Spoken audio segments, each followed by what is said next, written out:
Gary Conway, que vem para o Brasa. Gary Conway, responsável por Justiceiro, Poderosa e o Homem que Matou Gwen Stacy. Não, o Homem que Matou Gwen Stacy não é um personagem. O Homem que Matou Gwen Stacy é Gary Conway. Ele que decidiu.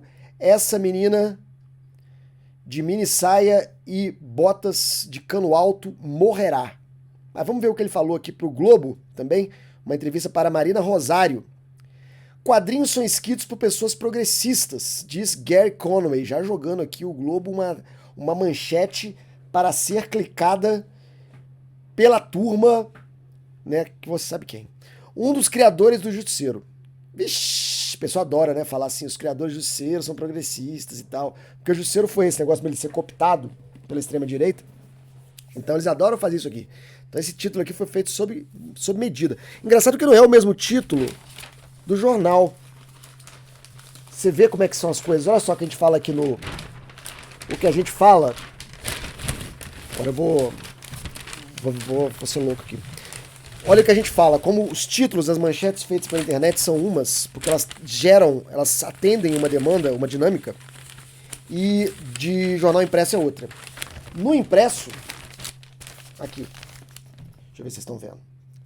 O título é Quadrinhos ficaram mais caros. Quadrinhos ficaram mais caros não é um título que vai chamar atenção na internet. Quadrinhos ficaram mais caros. Na capa do Globo, os quadrinhos ficaram muito caros, diz autor de histórias como Homem-Aranha, que virá ao Brasil. Você vê como é que são as coisas. Aqui meteu um progressista. Pra quê? Pra já gerar guerra cultural. Pra já, capturar essa galera. Atração no CCXP de São Paulo em dezembro, o autor de personagens como Poderosa, Jack Russell e Nuclear fala que faltou um espaço, hein? Você vê que eu fico reclamando do legado da Marvel aqui, ó. Mas o Globo, hein? Por isso que eu não fico triste quando eu erro minhas digitações, porque olha aqui. Fala sobre sexismo nas HQs, envelhecimento do público e que Peter Parker hoje seria um incel no porão mordido por uma internet radioativa. Que maravilhoso. Um incel no porão mordido por uma internet radioativa. Esse seria o Homem-Aranha do século XXI. O autor Gary Conway se diz um pai orgulhoso, a frase repetida em seus perfis nas redes sociais de respeito às filhas, Kara e Rachel. Mas também poderia ser usada pelo nova-iorquino de 72 anos para personagens de história em quadrinhos que ajudou a dar vida em publicações da DC e da Marvel. É de sua mente que surgiram partes de Justiceiro, da Poderosa, do Crocodilo, de Jack Russell, da série Werewolf by Night e do Nuclear. Aliás, eu reconheci aqui essa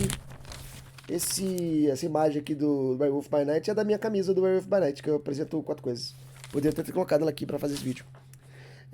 O início de carreira, quase 60 anos, não poderia ser mais literário. Ainda adolescente, aproveitava tours a instalações da DC para oferecer histórias às editoras. Com 16 anos, emplacou uma pequena trama de terror e não parou mais. Esse é o enredo que ele planeja dividir com os fãs que encontrar na CXP, evento de cultura pop que acontecerá em São Paulo entre 4 e 7 de dezembro. Ao Globo, o autor lamentou que os quadrinhos de hoje em dia têm um público menor e explicou que se orgulha de ter matado a personagem Gwen Stacy, a namorada do Homem-Aranha. Orgulha de ter matado a Gwen Stacy. Eu também me orgulharia. Mas não pela Gwen, né? A Gwen não existe. Se disseram que é uma das maiores convenções do mundo, eu espero conhecer muitos fãs. Em outras convenções já aconteceram trazer quadrinhos que eu escrevi, mas em línguas estrangeiras. Isso sempre me pareceu estranho, porque enquanto eu crescia, era praticamente só em inglês. O senhor conhece o mercado... uma entrevista. O senhor conhece o mercado de quadrinhos há quase 60 anos. O público mudou? Quando comecei, a expectativa é que o público tivesse entre 10 e 13 anos. Olha que interessante isso aqui. Embora tentássemos tornar publicações mais atraentes para o público mais velho, aumentando o público, aumentando as vendas, ele teria no máximo 18 anos. Hoje, com o desaparecimento do mercado voltado para crianças e adolescentes, porque não pode mais ter publicidade, passamos a focar em um público mais velho. Hoje em dia, eu acho que o leitor médio dos quadrinhos tem entre 25 e 35 anos. Também, que é o público do Quatro Coisas, aliás. O público do Quatro Coisas entre 25 e 44. Os quadrinhos ficaram muito mais caros. Que curioso isso aqui. Então o leitor médio dos quadrinhos envelheceu e ficou mais chato, né? Com maior custo, menos pessoas podem acessar o conteúdo. Fica muito complicado alcançar o público grande. Hoje em dia, o interesse maior de quadrinhos realmente acessíveis, como o mangá. E o mangá, no Brasil, pelo menos, é caro pra caceta, né? Eu diria que o mangá é o futuro dos quadrinhos voltados para um público amplo.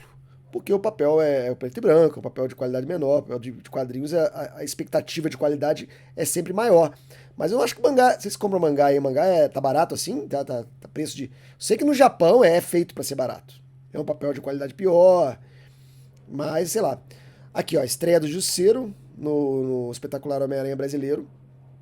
Aqui que o Justiceiro apareceu, por isso que tem essa possibilidade de usar o Justiceiro no filme do Homem-Aranha. O senhor se posiciona politicamente em suas redes sociais. Acha que os quadrinhos podem ainda explorar essa questão? Os quadrinhos são escritos por pessoas progressistas. A arte em geral, né? E o ponto de vista que eles representam é progressista. Assim é o leitor mais velho, que provavelmente, né, não. Já está de acordo com isso, não tá não. Embora sempre haja uma parte do público que resiste a essas visões, isso é verdade. Isso era a verdade na minha época, ainda é verdade agora. Isso tem influência, mas menos do que quando alcançávamos crianças de 10 a 13 anos. Pô, as crianças de 10 a 13 anos nos anos 70 eram mais reacionárias do que os adultos de 35 anos hoje? É o que me entristece, uma pena não conseguimos atingir o público maior. Policiais que reprimiam movimentos ligados ao Black Lives Matter usavam o símbolo do justiceiro. O senhor acha que poderia ser feito diferente para evitar a associação? Ele foi criado para ser um vilão e se tornou um anti-herói. Aqui, ó. Ele era o vilão do Homem-Aranha. Mataram o Homem-Aranha. Era emocionalmente destruído e usava a violência como arma, mas tinha um código claramente definido. Não estava necessariamente do lado da lei. Estava do lado da desordem. Na minha visão, era mais provável que atacasse a estrutura política, as forças da lei. Eu gostei muito do que fizeram na série Demolidor Renascido. Eles pegaram o Justiceiro e mostraram como seu símbolo, o crânio, era apropriado por policiais corruptos. No final disso tudo, ele fez um discurso apaixonado, desafiador, que basicamente disse: vocês estão errados, vocês não me conhecem, vocês não sabem a dor que eu passei. Ele rejeitou aquele uso completamente. Foi uma decisão muito acertada na Marvel, que já estava nos quadrinhos antes, aliás. Tem algo que se orgulha especialmente na sua carreira? Matar uma jovem adolescente. A morte de Gwen Stacy, assassinada pelo Duende Verde, uma história de 73 do Homem-Aranha. Foi uma conquista verdadeira. Também tem um orgulho de coisas que são um pouco menos reconhecidas, mesmo sendo importantes, como a edição 200 da Liga da Justiça da América, de 1982. Aquilo combinava com meu amor pela Liga original, pelas histórias escritas por Gardner Fox e pela minha admiração pelos artistas que trabalharam nesses personagens ao longo dos anos. Tenho muito orgulho pelo Esquadrão Atari, eu lembrava. Uma mistura estranha, feita por motivos comerciais, que deu muito certo criativamente com José Garcia Lopes. Tenho orgulho de Cinder Nash, de 88, e outra produção minha com Garcia Lopes. Na verdade, eu tenho orgulho de quase toda a colaboração que eu tive com ele. E do meu trabalho no retorno à série do Homem-Aranha no final dos anos 80. Uma excelente época para se ler Homem-Aranha, aliás. Escrevi um ponto de vista mais maduro, porque eu era mais maduro. E a Gwen era tão importante nos quadrinhos na época, certo? Eu costumava dizer que a Gwen causou impacto mais com a sua morte do que com a sua vida. Ela não era uma personagem particularmente interessante, e foi por isso que eu estava disposto a matá-la. Me senti muito mais atraído pela Mary Jane, quem nunca... Não, mas eu pessoalmente, meu crush era a Gwen. Com um potencial não exatamente um antagonista, mas um desafio para o Peter Parker que o ajudava a amadurecer. O que refletia um pouco no movimento, como personagem, com certeza era melhor. Eu estava na minha vida, eu tinha uns 20 anos, 19 anos, eu estava tentando entender as coisas, tentando crescer, daí que veio isso. E vamos pra Poderosa aqui, ó. Eita, nós. Os seios da sua personagem poderosa cresciam a cada nova história. Essa ideia aqui é maravilhosa. Essa história aqui é maravilhosa. Esse caos aqui é muito bom. Isso pode ser considerado sexismo? O senhor já ouviu críticas por isso? Não posso ignorar minha colaboração. Na primeira aparição, ela era uma mulher normal, de porte médio, forte, mas nada exagerado. Só que ao longo do tempo, que o desenhista Wally Wood, esse é o culpado, o Wally Wood fazia desenho... Ele fazia quadrinhos eróticos. Wally Wood. Ele fazia quadrinhos eróticos. E ele começou a desenhar para DC. E ele começou a desenhar Poderosa. E a cada edição, de sacanagem, ele fazia o seio da Poderosa maior, para tentar descobrir qual seria o limite, em que momento a DC chamaria ele para conversar. E ele foi até um ponto muito abusado, né? Fazia a arte final da revista por algum impulso travesso, aqui essa história, foi aumentando os seios dela a cada edição. Eu acho que queria ver até onde conseguiu ir com isso. O negócio da Poderosa foi uma trollagem do desenhista. Depois, quando comecei a ir a convenções, vi que a personagem tinha sido abraçada por mulheres grandes. Era algo empoderador para elas. É verdade. Você vê esses fotos de Comic Con, geralmente mulheres mais voluptuosas, plus size, gostam de cosplay da Poderosa, né? Por quê? Era algo empoderador para elas. Pensei, bom, a gente precisa de uma personagem que represente esse aspecto específico da feminilidade. Você pode chamar de sexista, mas se as mulheres se abraçam isso, eu acho que não sou a pessoa certa para julgar. Nossa, saiu bem, hein? Saiu, ó, suave. Saída estratégica pela esquerda. Saiu suave. Eu acho que as mulheres é que deveriam julgar isso. Pronto. Que inteligente o cara, hein? Porra, que máquina. Que máquina de ensaboar. Internet radioativa. Vamos ver o negócio do Homem-Aranha radioativo aqui. Qual a sua opinião sobre o machismo nos quadrinhos? Eita, vai ficando um negócio, vai ficando aqui. Isso aqui tinha que virar corte do... Ih, acho que a galera aí da linhagem e tal vão fazer react desse vídeo aqui. Qual é a sua opinião sobre o machismo nos quadrinhos? Houve um período nos anos 90, eu até diria até o início dos anos 2000, em que a objetificação de personagens femininas era realmente grotesca. Concordo em gênero, número e grau. Como é que chama aquele brasileiro? Eu até entrevistei ele Ele até participou do Quatro Coisas de Mulher Maravilha. Mike Deodato. Ô, Mike Deodato, um abraço pra você, que saudade.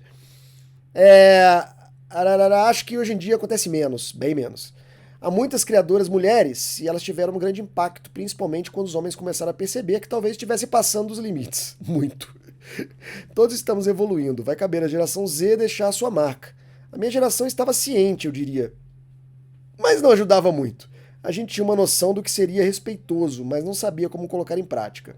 Como o senhor imaginar? Ensaboado demais, camarada. Como o senhor imaginaria um herói e um anti-herói da atualidade? Ele provavelmente começaria, ou ela, provavelmente começaria como um incel, um grupo de homens celibatários e voluntários.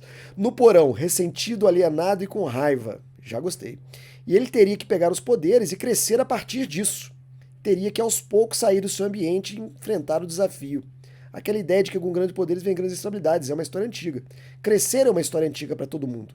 Só que a geração atual, tão cheia de raiva, enfrenta desafios que são difíceis de definir. Todo movimento populista atual é uma reação à desigualdade crescente. Comecei a dizer ainda no início dos anos 2000 que haveria uma revolução, porque não daria para continuar do jeito que está. Eu só não esperava que fosse uma revolução de direita. Se você fosse criar um super-herói do zero hoje, o Peter Parker da vez seria um incel no porão e seria mordido por uma internet radioativa. Recentemente, o senhor fez um tratamento de câncer no pâncreas. Como está a saúde? Coitado, melhor do que antes. Ainda me enfrento desafios. O câncer não está avançando. A maioria dos problemas é consequência de ter 72 anos. A comorbidade do câncer enfraqueceu meu sistema imune. Tive osteoporose, quebrei quadris. Vim em 2003 foi muito difícil. 2024 foi melhor. 25, com exceção da política, as coisas têm estado bem melhores. Cara, esquerdinha com força. Estou torcendo e seguindo um dia de cada vez. Feliz e ansioso pelo Brasil. Então, melhoras para o Gary Conway. Não conhecia assim, tinha lido o nome dele de passagem, mas não tinha lido nada sobre as opiniões dele. Vou até seguir nas redes sociais. E estará no Brasil, Gary Conway. Criador do Justiceiro, criador da Poderosa. É ele aqui, ó. Simpático. Senhorzinho simpático. Esquadrão Atari. Era bom o Esquadrão Atari. Era maior picaretagem mesmo, mas era bom. E tá aqui a matéria, publicada pelo Glóbulo.